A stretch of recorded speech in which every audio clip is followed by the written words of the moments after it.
Hello guys, we try to repair this coffee machine Magnifica Cappuccino 5 from DeLonghi.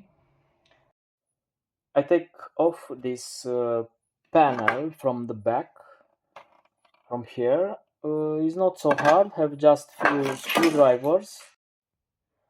We try to sort out this problem with this coffee machine Magnifica Cappuccino from DeLonghi. We try to check if the water coming in all these pipes. Here we have water. I have to we take off this one. I find one of the pipes, this one, it's blocked at here somewhere. I don't know which is the reason, but definitely this pipe was blocked it.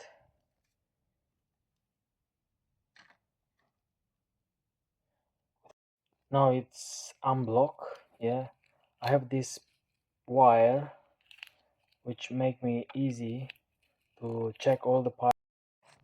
I will unscrew this one as well. I will check this pipe as well, and